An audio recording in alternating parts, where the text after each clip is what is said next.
So yan, isa na namang magandang araw ng Huwebes sa inyong lahat mga ka-PJ. July 17, 2025, no? At ito, nandito tayo ngayon sa Cubao. At naka-apat na booking pa lang tayo, no?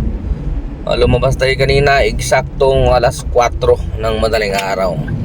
At naka-apat na booking 1,000, okay? Naka 1,000 pa lang. Medyo mabagal, pero pwede na rin. At ito na, nandito tayo sa Cubao ngayon. Tayo mag-almusal na muna, tapos ipapakarwas muna tayo dahil madumi, no? So yan na nga, mauna na muna tayong mag-almusal bago magpakarwas dahil gutom na. Ang oras natin ay alas 7 eksakto ng umaga, no? So mamaya mga ka-PJ, update ko kayo sa ating kapalaran ngayong araw, no? Kung aabot ba tayo sa ating quota. Alright. So ayan, habang natatraffic tayo dito ngayon sa 15th Avenue, no? Napaka-traffic. So shoutout muna tayo sa ating mga top commenter, no? Unang-una, hi Alberto Junior Manioska. Good morning sir, shoutout sa iyo. Ingat ka palagi sa biyahe. Shoutout din tayo kay Captain Arnel TV. Good morning idol, good morning. Ingat. Shoutout din tayo kay Yundilos. Good morning sir, good morning.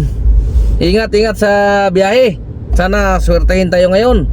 At habang tayo ay nagbibiyahe, lagi sana tayong suswertehin, no? Alright. Shoutout din tayo kay Idol top commenter Maclinosi. Good morning Idol na gwapo. Good morning Idol, good morning Maclinosi. Ingat sa biyahe. Alright, so shoutout din tayo kay Arsenio Tinaco Jr. Good morning sir. Ingat sa biyahe. Bakbak lang, bakbak. Ingat palagi sa biyahe. At focus lang, focus. Laging magbao ng maraming pasyensya mga ka-PJ. Yan ang palagi kong sinasabi. Magbao ng mahabang pasyensya. Lalong-lalo na sa ating mga pasahero, no? Si katulad nung nangyari, nabalita na naman na mayroong in-drive, binanggit talaga, no? In-drive nanutok ng kutsilyo sa kanyang pasahero, no? Sa may Tondo, Manila. Sana wag tayong umabot sa ganun. Siyempre dapat isipin natin na tayo ay maghahanap buhay lang, hindi tayo maghahanap ng away. Okay? Pumasok ka sa pagiging TNBS, no? Kumuha ka ng sasakyan, lalong-lalo na kung hulugan yan, di ba? At ito lang yung inaasahan mo para sa panghulog mo sa araw-araw sa iyong sasakyan, di ba? Tapos masususpindi ka at maaaring maban ka pa, di ba? Lalo kung sa Grab mo gagawin yung ganun, sigurado ban ka. Matik yun. Kaya mag-isip-isip, no? Isipin ng maraming bisis bago tayo gumawa ng ganun, di ba? Mahirap. Ang hirap noon, di ba? Sayang yung naumpisahan natin sa maliit na bagay na yan, di ba? Huwag na tayo makipagtalo sa ating pasahero. Pwede naman manahimik na lang. Kaya yung katulad niya, kung ayaw niya talaga pumunta doon, ayaw niya ihatid doon sa pin ng pasahero, kasi doon daw ang claim ng pasahero ay siyempre doon sila nakapin, di ba? Kung ayaw mong dalhin, huwag ka na makipagtalo, hingi ka na lang ng pasensya, tapos report mo sa sa Grab or sa in-drive kung saan ka man nagbibiyahe, no? Na at hindi na talaga kaya. Pero mahirap patunayan yun kasi katulad ng sinasabi ng pasahero, kasya naman daw, maraming. Ganun talaga wala tayong magagawa no? Yung mga ganyan, kasya naman talaga, ihatid mo na to sa sunod, tandaan mo, di ba? Ihatid natin kasi doon siya nakapin, no? Kung sa tingin natin, kasya naman talaga. Kahit ba ipaatras yung palabas niya, ganun talaga kasya naman talaga. Tandaan na lang natin sa susunod, di ba? Yan ang the best dyan. Huwag ka na makipagtalo, ihatid mo siya. Kasi doon siya nakapin kaya nga siya nag-grab kaya nga siya nag-in-drive kung ano man yan, di ba? Kasi gusto na ihatid sila sa kanyang drop off location. At doon lang talaga dapat. Pag hindi na po pwede sumubra pa, di ba? So, yun ang panlaban nyo naman. Dito lang po kayo nakapin, kaya dito ko lang po kayo ibababa, di ba? Ngayon kung ayaw talaga, labag talaga sa kalooban mo, hindi baba mo na sila, huwag ka na makipagtalo, di ba? Ganun lang kasimple, makaiwas ka pa sa ano. Ako ganun eh, pag tingin ko masikip talaga, lahat naman tayo sumasama talaga ang loob pag sobra talaga ang sikip eh. Tapos paatras na yung palabas eh. Yun ano, wala tayong magagawa eh. Doon nakapin yan eh. Bayad yan eh, di ba? Kaya nga sinagbuk eh. Biniharan nila yan. Tayo nga, tandaan natin, di ba? Tayo, nagagalit tayo kapag pag-pick up natin sa kanila at wala sila sa tamang pin. Di ba nagagalit tayo pag sinabihan tayo ng pasahero, kuya, dito kasi hindi lang kasi mapipin dito. Nabubuhay tayo. Sinasabi natin sa pasahero na, dito po kayo mag-abang. Kasi dito po kayo nakapin, dito po kayo mag-antay. Di ba? Kasi nga, kaya nga may pin eh. Di ba? Ganun ang katwiran natin. Ganun din yung katwiran ng pasahero. Dito sa nakapin eh. So, ibig sabihin, kasya talaga. Maliban na lang kung hindi na talaga kasya, kahit kitang-kita naman din ng pasahero yan eh. Hindi talaga kasya eh. So, hindi niya pwede ipipilit yun. Di ba? Ganun lang naman kasi kasimple yun. Bagkus hindi natin may iwasan, mainis tayo kasi sobrang sikip. Tandaan na lang natin sa susunod pag may nag-book sa ganyang street, ganyang lugar, cancel. Ganun lang. Ba't kasi kailangan restrasyon mo yung sarili mo? Charge to experience lang. Pagka ganun. Sipin mo naman na may next time, hindi ko na talaga kukunin yan. Ganun lang. Natin kailangan istrusin yung ating mga sarili.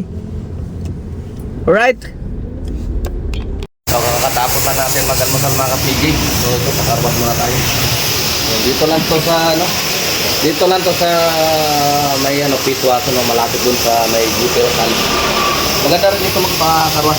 Mura lang dito. So 115 lang yung bios.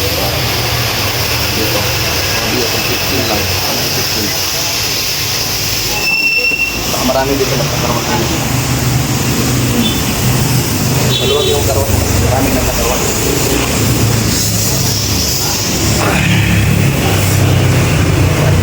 ka po ba? Karwas.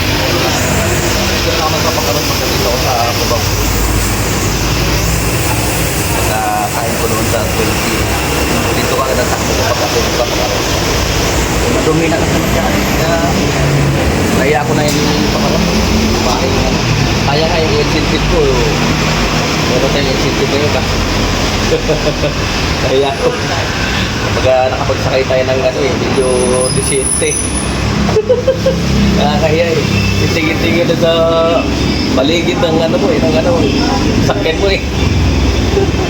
Tapos pagbukas ng pinto, nakagano. Kaya magkaroon muna tayo. Mamaya, di bali na yung incentive kung hindi mo makuha. Wala tayo magagawa yan. Basta importante, hindi tayo pulaan na marumi. Let's go! Ayan, update tayo. Ang oras natin ay alas 11 na. At ang earnings natin ngayon, napakatumal. Napakatumal mga ka-PJ, 1,357. At nakapitong bookings. At negative din tayo sa ating incentive. Yan o. Dahil nga nagpa-carwash tayo kanina, no? Tagal natin sa carwash. Tapos kumain tayo ng almusal. Kaya malamang tagilid yung ating incentive. So ito na sigurong signals, parang matumal talaga ngayon ha. Wala tayong magagawa kundi ang magtiyaga. Alright, gagamitin natin yung ating tiyaga ngayon. Tiyaga. Ganun talaga. Hindi araw-araw Pasko. Nandito tayo ngayon sa McKinley. Ayun o. Yun o, McKinley Hill. No? Wala po mapasok na booking. Mukhang matumal talaga. Alright. So mamaya ulit update ko kayo. Ano lang yung ating maging earnings ngayong maghapon. Okay, let's go. So ayan, update tayo mga ka-PJ. Ang oras natin ay 7:46 na ng gabi. At grabe talaga ang inabot sa akin ngayon, ano? Medyo malungkot yung ating earnings mga ka-PJ. Hindi tayo umabot sa ating kuta.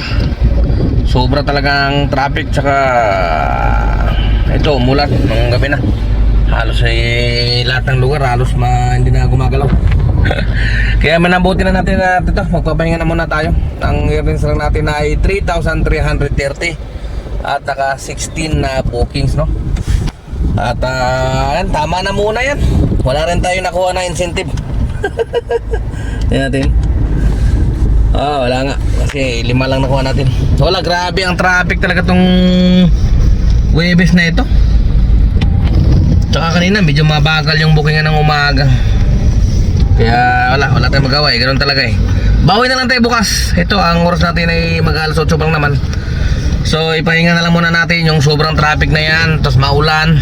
Bukas na lang, babawi tayo mamaya. Aga tayo lalabas para makabawi tayo bukas. Biyernes naman bukas eh. Wala eh, ganun talaga eh. Kahit pilitin natin importante lang siguro eh, hindi tayo mag-abuno, no? Sa ating obligasyon. At yan, sa earnings natin na yan, kahit pa paano may sobra ng barya.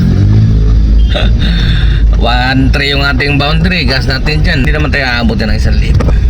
Gas natin siguro kahit palagin natin 1,000, 1,300, 2,300 meron naman tayong 3,300. Diba? Kahit pa paano may sobra pa rin naman pambigas-bigas. Wala, grabe talaga itong araw na ito. Talagang ginawa naman natin lahat eh. Pero yun na talagang kinaya. So totoo lang, maaga-aga pa naman, no? Alas 7:48 lang. Kaya lang nandito na kasi ako sa Makati. Kaya tinatamad na akong bumiyahe, no? At dito na rin muna ako magpapahinga. Tulad ng dati, meron naman akong dambaon na damit.